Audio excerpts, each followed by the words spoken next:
Good evening friends, मैं रोहित प्रताप सिंह आप सभी का स्वागत करता हूं आरआर क्लासेस में। फ्रेंड्स, हम लोग बीएड का फर्स्ट सेमेस्टर का पहला पेपर पढ़ रहे थे।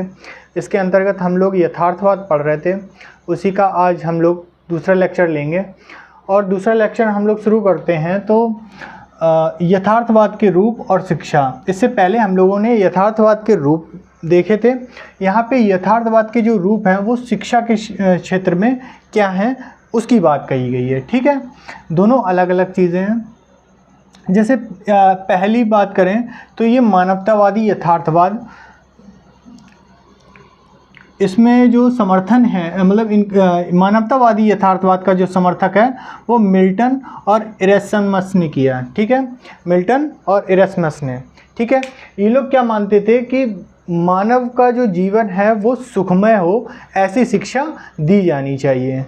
ठीक है, सुख समृद्धि उसकी हो। ठीक है, बात करते हैं सामाजिक यथार्थवाद की। तो इसके जो समर्थक थे तो वो थे मॉन्टेन और जॉन लॉक।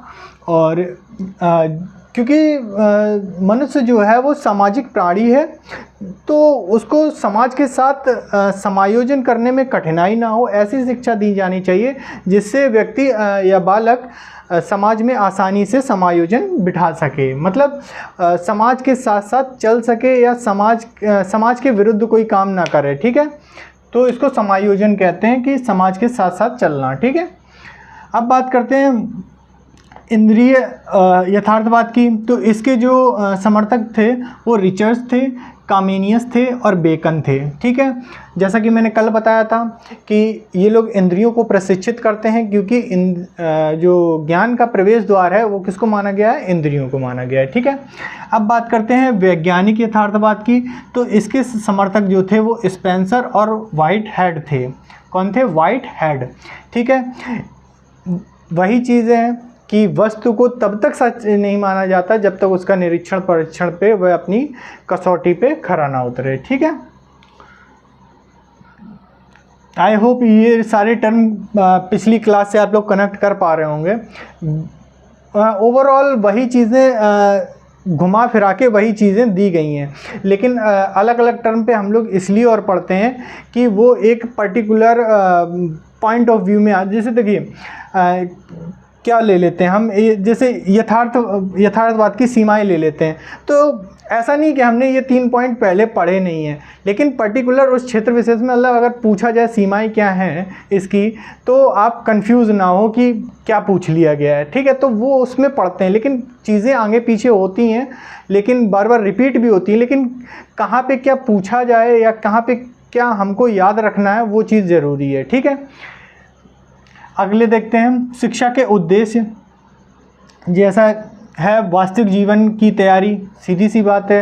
यथार्थवाद वास्तविकतावादी होते हैं। ठीक है, ये वस्तुवाद होते हैं, तो ये वास्तविक जीवन को क्या बोलते हैं, महत्व देते हैं, मतलब वास्तविक जीवन की तैयारी के लिए ये शिक्षा देते हैं। ठीक है, अब बात करते हैं प्राकृतिक और सामाजिक वातावरण से परिचय। ये समाज और प्रकृति से परिचय हो जाए इस तरह की शिक्षा देते हैं।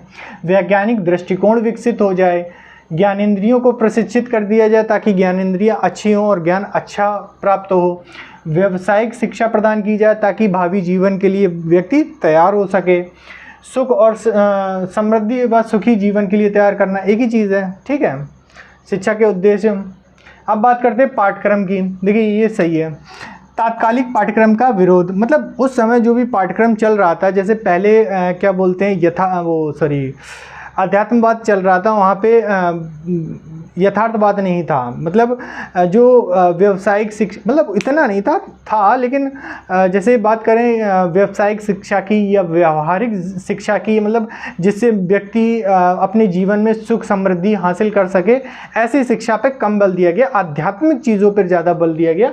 तो उस टर्म पे यथार्थवादियों ने उस पाठ्यक्रम का विरोध किया और यथार्थवादियों ने अपना पाठ्यक्रम लाए जिसमें जीवन की आवश्यकता के अनुरूप वो पाठ्यक्रम होना चाहिए। बच्चे जो हैं विषय के चयन में उसकी स्वतंत्रता होनी चाहिए, जो भी विषय वो अपना चूज़ करना चाहे वो चूज़ कर सकता है।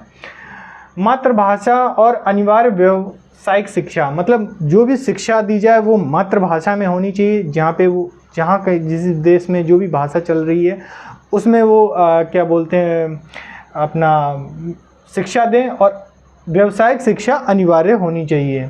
जैसे अपने यहाँ इस टाइम पे अनिवार्य निःशुल्क शिक्षा है। विज्ञान और व्यावसायिक शिक्षा प्रमुख स्थान दिया गया, सीधी सी बात है। कला संगीत को गौण स्थान दिया। देखो कला संगीत हमारा किसके अंतर्गत आता था? अध्यात्म के अंतर्गत, और विज्ञान और व्यावसायिक शिक्षा प्रमुख रखा गया और इसको गौण रखा गया, ठीक है, क्योंकि ये भौतिकवाद है और ये क्या बोलते हैं आध्यात्मवाद है, ठीक है। अनुशासन की बात करें तो ये कहते थे कि दंड, दमन और भय, मतलब इस तरह के मतलब अनुशासन या दंड ना, मतलब अनुशासन के तौर पे उसको दंडित ना किया जाए, भयभीत ना किया जाए, इसके ये लोग विरुद्ध थे। ये क्या मानते थे कि जो अनुशासन होना चाहिए वो प्रेम और सहानुभूति पर आधारित होना चाहिए, मतलब बच्चे को डराओ धमकाओ नहीं, प्रेम और सहानुभूतिपूर्ण उसको क्या नाम है ट्रीट करो, ठीक है। अब बात करते हैं शिक्षण विधियों की। तो कल हम लोगों ने कुछ शिक्षण विधियाँ पढ़ी, आज कुछ शिक्षण विधियाँ पढ़ रहे हैं। सारी शिक्षण विधियाँ इंपॉर्टेंट हैं, आपके पेपर में 1 से 2 मार्क्स दिला सकती हैं। बाकी आगे कॉम्पिटिटिव एग्ज़ाम में भी ये बहुत पूछी जाती हैं। कामेनियस की बात करें तो कामेनियस ने क्या किया, ये इंद्रियों को प्रशिक्षित करने की बात कहते हैं ताकि और ज़्यादा ज्ञान प्राप्त हो सके।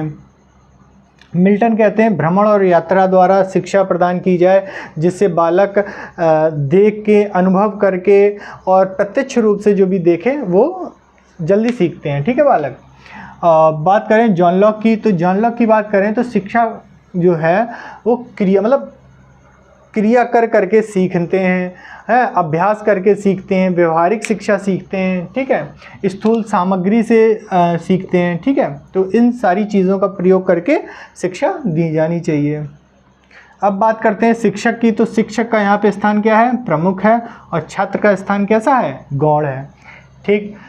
विद्यालय क्या है? विद्यालय बालक निर्माण की स्थान है, ठीक। कैसा है? विद्यालय जो है बालक निर्माण का स्थान है, मतलब देखो वही चीज़ है कि हर किसी के अंदर जन्मजात शक्तियाँ होती हैं, बस बाहर निकालने की बात होती है। तो वही एक व्यक्तित्व का निर्माण करें या अच्छे नागरिक का निर्माण करें, वही चीज़ है।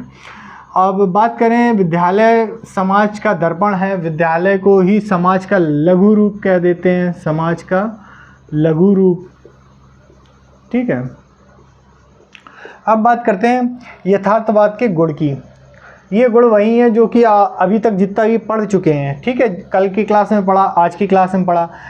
दृश्य जगत को स्वीकार किया, पारलौकिक की मिथ्या माना, ठीक है।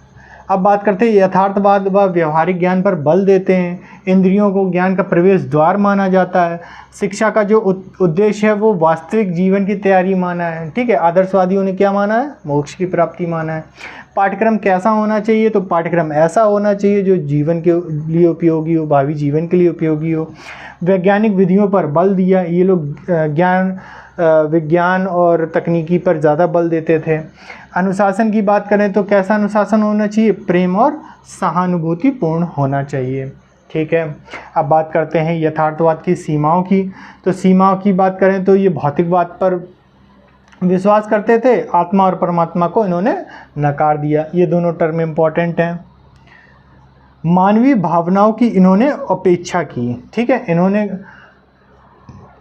इन्होंने बोला कि मानवीय भावनाएं कुछ नहीं है, जो कुछ भी है वो प्रत्यक्ष और अनुभव करके जो सीखा जाता है वही है, ठीक है। अब ये कहो कि मेरे अंदर गट्स फीलिंग आ रही है कि हाँ ये सही है, लेकिन ऐसा नहीं, वो तथ्य पे आधारित था, निरीक्षण परीक्षण करके जो चीज़ सही आएगी वो है, ठीक है।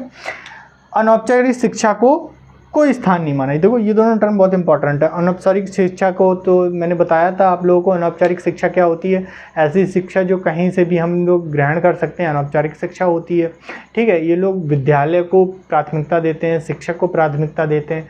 तो ये लोग मानते हैं कि जो विद्यालय है वो बालक के निर्माण की जगह है।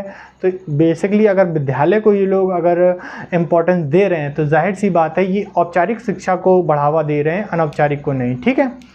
तो आई होप आपको ये यथार्थवाद समझ में आया। ये हमारा यथार्थवाद ख़त्म हुआ यहाँ पे। आई होप आप लोगों को क्लास अच्छी लगी होगी, और अगर अच्छी लगी है तो प्लीज़ लाइक, शेयर और सब्सक्राइब ज़रूर करें, और कुछ भी सजेशन हो तो कमेंट ज़रूर करें। तो फिर कल मिलते हैं नए टॉपिक के साथ। Thank you.